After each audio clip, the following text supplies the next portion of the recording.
Ok, hoje nós vamos ver uma continuação do livro A História da Redenção. A Bíblia ela tem detalhes que fala sobre a volta de Jesus. Fala no livro dos Evangelhos que a volta dele vai vir, ele vai vir com poder e grande glória e que todo olho verá. Mas os detalhes lá são poucos. Porém, a nossa irmã White ela teve revelações com uma riqueza enorme de detalhes. Não foge da, do que a Bíblia diz. Ela apenas acrescenta detalhes que não foram revelados aos profetas, mas o contexto é o mesmo, ela não sai do contexto. Não dá para dizer que ela está adicionando uma nova doutrina. Você pode pesquisar que a Bíblia confirma exatamente do jeito que ela fala. Não com todos os detalhes, mas ela conta detalhes que você vai se impressionar com a riqueza de detalhes que ela fala. Ela fala exatamente em que horário Jesus vai interferir para livrar o povo dele das garras do inimigo, das garras do ímpio, né? Que o ímpio vai perseguir o povo a ponto de querer exterminá-los da face da terra. Mas como sabemos que todos os seres humanos vão passar pela angústia de Jacó antes da volta de Jesus, porque a fé de todos vão ser provada. Ninguém vai chegar lá no céu sem ter a fé provada antes. E esse povo que vai ficar para o arrebatamento, eles vão ter a sua fé provada também. Vamos ver aqui no livro História da Redenção, página 322. Lá fala assim: Foi à meia-noite que Deus preferiu livrar o seu povo. Estando os ímpios a fazer zombarias em redor deles, subitamente apareceu o sol, resplandecendo em sua força, e a lua ficou imóvel. Os ímpios olhavam para esta cena com espanto, enquanto os santos viam com solene alegria os indícios de seu livramento. Sinais e maravilhas seguiam-se em rápida sucessão. Tudo parecia desviado de seu curso natural. Os rios deixavam de correr. Nuvens negras e pesadas subiam e batiam umas nas outras. Havia, porém, um lugar claro de uma glória fixa, de onde veio a voz de Deus, semelhante a muitas águas, abalando os céus e a terra. Houve um grande terremoto. As sepulturas se abriam, e os que haviam morrido na fé da mensagem do terceiro anjo, guardando o sábado, saíram de seus leitos de pó glorificados, para ouvir o concerto de paz que Deus devia fazer com os que tinham guardado a sua lei. O céu abria-se e fechava-se, e estava em comoção. As montanhas tremiam como uma vara ao vento, e lançavam por todos os lados pedras afranctuosas. O mar fervia como uma panela, e lançava pedras sobre a terra. E falando Deus o dia e a hora da vinda de Jesus, e declarando o concerto eterno com o seu povo, proferiu uma sentença, e então silenciava enquanto as palavras estavam a repercutir pela terra. O Israel de Deus permanecia com os olhos fixos para cima, ouvindo as palavras enquanto elas vinham da boca de Jeová, e ressoavam pela terra como estrondos dos mais fortes trovões. Era terrivelmente solene. No fim de cada sentença, os santos aclamavam: Glória, Aleluia. Seus rostos iluminavam-se com a glória de Deus, e resplandecia de solene glória, como fazia o de Moisés quando desceu do Sinai.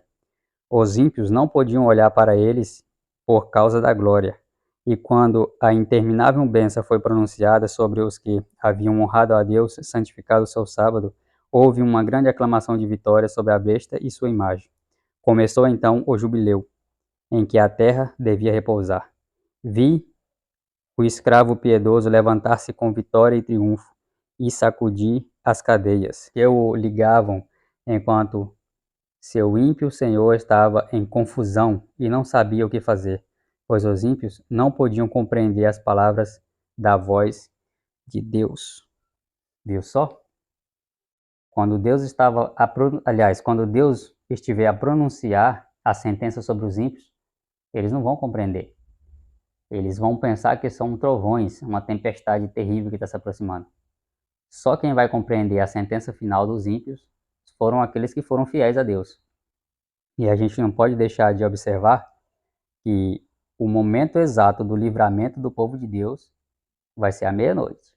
Ou seja, antes do livramento, a fé de cada um vai ser provada. O livramento vai chegar naquele exato momento em que os ímpios estiverem para lançar a mão do povo de Deus e matá-los. Ou seja, será um salvamento de última hora. Vai ser a coisa mais esperada de todas. Só que antes, a fé de cada um vai ser provada individualmente. Mesmo que estejam reunidos em grupo, a fé será aprovada individualmente. Porque antes da volta de Jesus, a gente sabe que, pela história que a gente acompanha já há um bom tempo, vai haver uma grande perseguição. Mas essa perseguição vai começar não uma perseguição tão intensa quanto lá no finalzinho mesmo.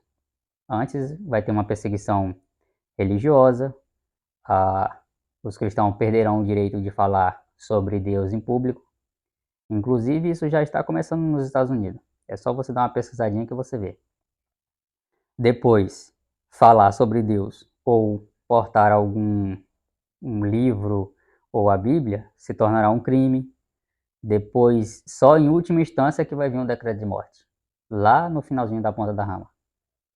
Para que esse povo, os cristãos, que são aqueles que denunciam o pecado, eles vão receber a sentença de serem exterminados do planeta Terra. Porque o tema de Satanás é sem Deus e sem lei. Ou seja, ele te oferece a liberdade, mas se você desobedecer às regras deles, ele te mata. Ele te extermina da face da terra. Ou seja, até a lei da liberdade que ele oferece é mentirosa. Sendo que a lei de Deus é uma lei que caso você seja fiel à lei de Deus, você tem a vida eterna. E quando você é fiel à lei de Satanás, você não tem a vida eterna. Porque ele não tem vida para dar para você. Só quem tem vida para te dar é Deus.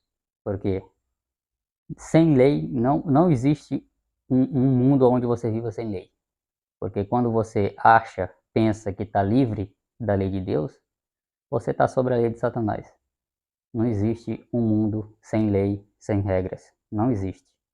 Nenhum. Nenhum mundo. Deus criou muitos outros mundos, não só esse mundo que a gente conhece aqui como Terra.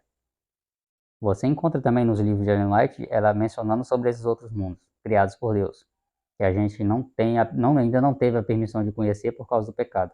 Mas depois desse planeta Terra, depois desse mundo, nós teremos a oportunidade de conhecer cada um desses mundos que foi criado por ele e que não foi convencido pelos enganos de Satanás. Não caíram na tentação. Eu vou deixar a capa do livro aqui, para caso você queira dar uma pesquisada, você encontra esse livro em PDF de graça na internet. Mas caso você queira comprar ele físico para ler, você também encontra. Aí fica a seu critério. Então é isso, essa foi a nossa história de hoje. Caso você goste de conteúdo como esse aqui e queira continuar recebendo conteúdo como esse, se inscreve. Se inscreve no canal e deixa o seu gostei. Isso ajuda o algoritmo do YouTube a divulgar o vídeo para que outras pessoas também vejam.